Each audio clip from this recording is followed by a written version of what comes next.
Hey guys, here we are post-fight of the Shawn Porter versus Andre Berto fight. I personally thought it was a great fight. The headbutt thing was super unfortunate, and I find it really interesting that there was so many headbutts throughout the course of the fight. But post-fight, Shawn Porter said that he worked on it a lot in camp to try to not have a lot of headbutts, and I find it really interesting that there were some headbutts in the Keith Thurman fight. I'm not sure how many there were in the Kell Brook fight, but I don't remember there being this many headbutts and this many cuts in the Keith Thurman fight. So how could he work on something like that, like all camp, and be mindful of it the whole time, and have the problem be so much worse?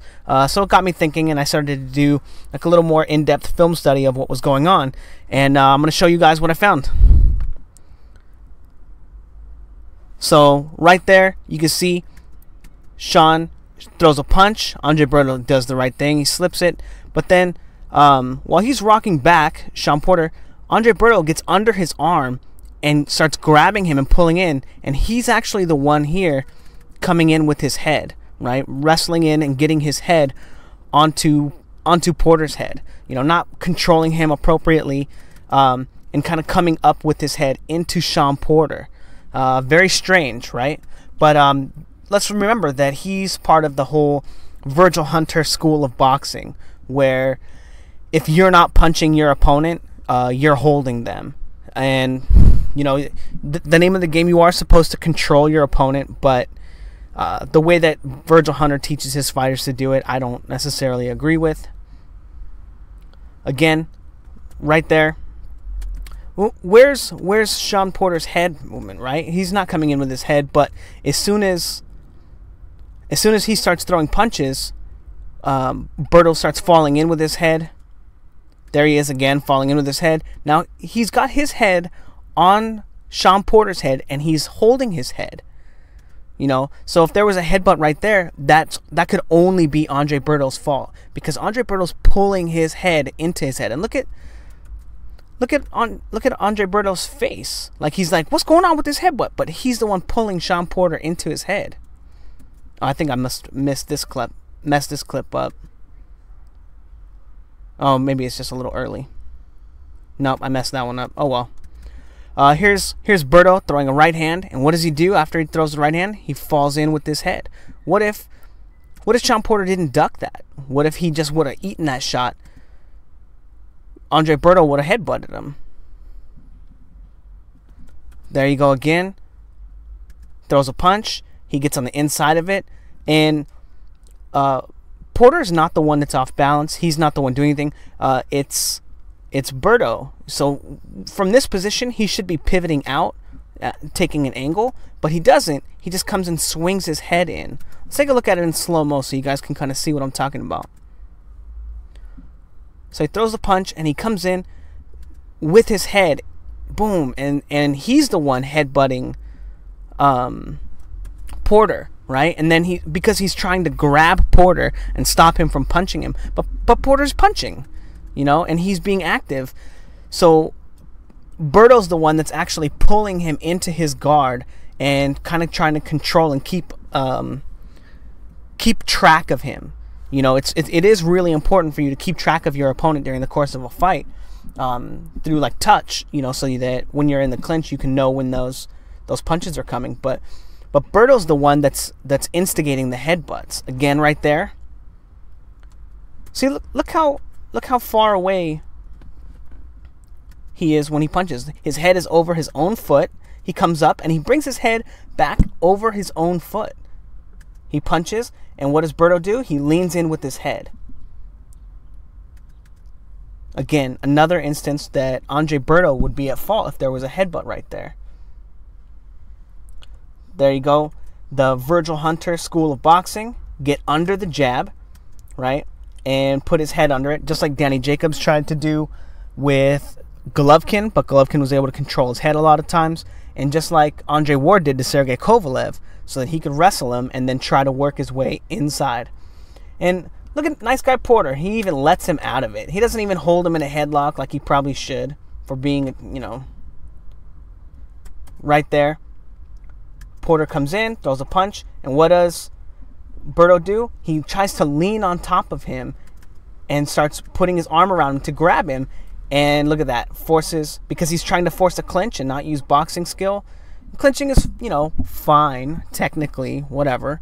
But because he's not able to get a hold of him when Porter's punching, he winds up just instigating headbutts. And this is his fault.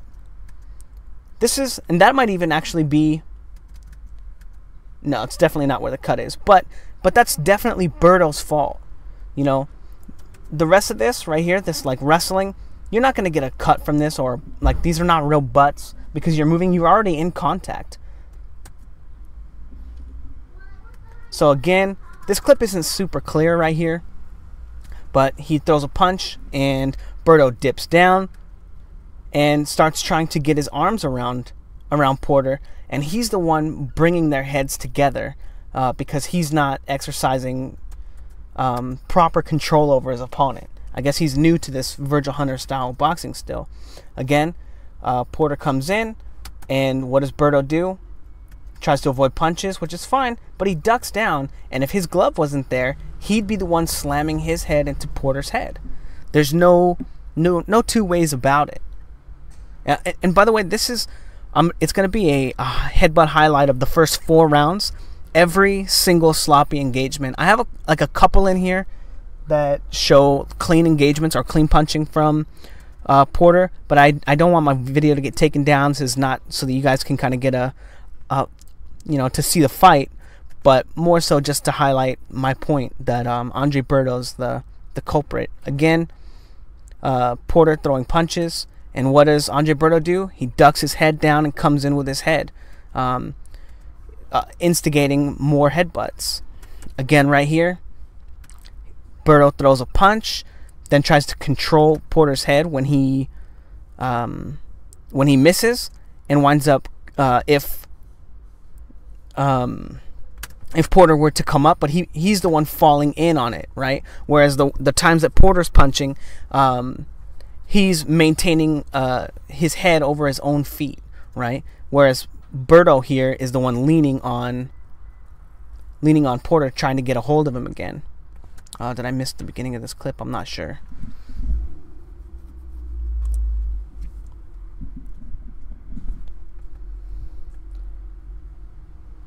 Yeah, no headbutts going on right here, and people don't like this kind of fighting, right? But look at him controlling with his hand right there, holding his head up so he can land punches. People think that this guy has no skill, but he's a very talented fighter, and he's showing that he's learning from his mistakes. Not letting people hold him as much. And there's no headbutts in this. He probably shouldn't be using his forearm as much. But what the hell is Andre Berto doing? Trying to hold him. And he doesn't have a clinch game. Andre Berto, so they're just smacking each other's heads. Again, he comes in with a punch, right? His head is over his own leg. And what does Andre Berto do? He leans in out of position and puts their heads together. And that actually could be where one of the cuts comes from. I know that one of them happens in the second round. I'm not sure where. But look at this. Their heads are touching, but they're not slamming into each other. Again, using really great control, controlling his head, punching him, not taking the clinch for an answer. And if Berto's allowed to hold, I don't actually have a problem with Porter saying, hey, you don't get to hold me. That's a little excessive right there. Maybe I played this clip twice. I'm not sure. It looks pretty similar. But there's Berto complaining about the heads, but it's been him. He's been the culprit. Again, goes to punch, but Berto comes in with his head, and he's the one, and that's probably where the cut came from right there. Berto comes up with his head, and I don't know how you could ever blame this on Porter. His head is over his own foot, and Berto's the one coming in off balance. Look at that. Look how far over his head is, and just slams into Porter.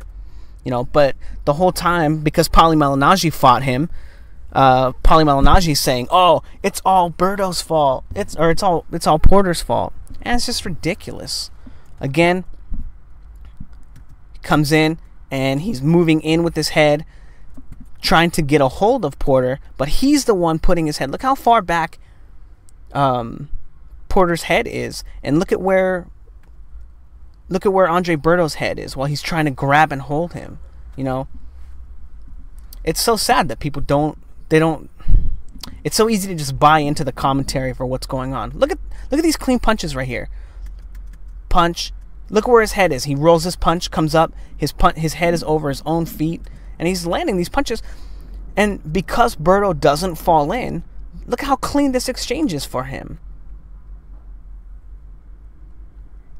It's just ridiculous, you know, because Berto was getting his butt kicked, man. And right there, Berto doesn't fall in. Porter's got great hand speed and winds up catching him right here. Again, leaning in. This is what Berto's trying to do the whole time, is get over on top of Porter so he can put him in the headlock and stop him from mounting his own offense. I just wanted to include that clip so you guys can kind of check that out. But again, some good feinting. Another headbutt. And whose fault is this headbutt? Right? Look at Berto smash in with his head right there. How can you say that that's Porter's fault? Like, there's just no way. Porter's not out of position, and Berto's the one coming in swinging his freaking head. And look at him. Look at him complain about the headbutt now. Whose fault was that? That was nobody's fault but Andre Berto's. Again, throws a punch, and Andre Berto comes in with his head, boom, and just cracks Shawn Porter yet again.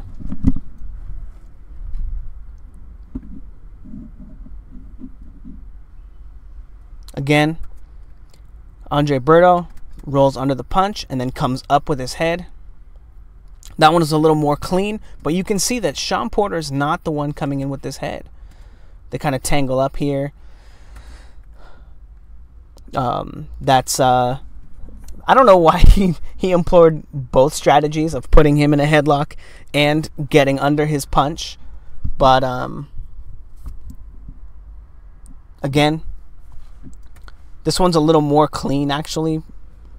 But he gets under the punch, Virgil Hunter School of Boxing, and then brings his head up into it, and he's just trying to hold. You know, he's not even trying to fight. Berto, man, Berto got his freaking butt kicked in this fight. Again, very blatant, right? Slips to the inside, I guess, but look at where his head is. And he comes straight in with his head after trying to tie him up. Is that even a punch that he's throwing? A right hand to the body? I don't know. It just kind of looks like he's trying to grab him. And he just smashes his head into Porter's head.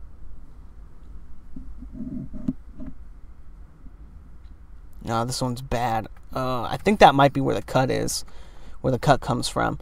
But Berto jumps in, he counters him, and then boom, Porter comes in, or Berto comes in with his head. He brings his head straight up and just smashes him. And that might be where the cut over Porter's right eye was from, because Berto's coming in with his head down and just swinging his head into Porter's head. You know, if Porter didn't even move, if Porter didn't even move at all, he still would have gotten hit by Berto's head. And that's just ridiculous. Again, Berto trying to grab him, right? So look at his left glove, try to get around Porter's head, and then Berto's, and then Berto's trying to pull him close, and he's trying to get his head as close to Shawn Porter's head as possible, so that he can stop him from mounting any offense. Again, Berto comes in with his head right there. That motherfucker's got a big ass head too.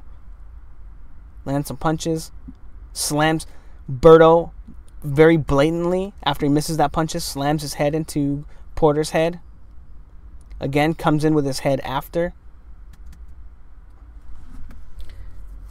Now, whoops. Whatever. Anyway, as you can see, it appears to me that Berto is the one that was the culprit in all the headbutts Shawn Porter's going to get a bad rap for it because people they're not going to know to pay attention because the announcers were just all over him. I don't know. The fight I thought was really good. I thought Shawn Porter fought a great fight. There are so many times where Shawn Porter was able to control Berto on the inside. Not using dirty tactics. You're allowed to do that to set up your punches, but he probably should have been taking some angles and stuff, make it a little cleaner so that people couldn't, complain so much about the headbutts. But as you can see, that very Virgil Hunter style fighting that that Andre Berto is learning is the reason for all the headbutts and all the clashes. There's no reason for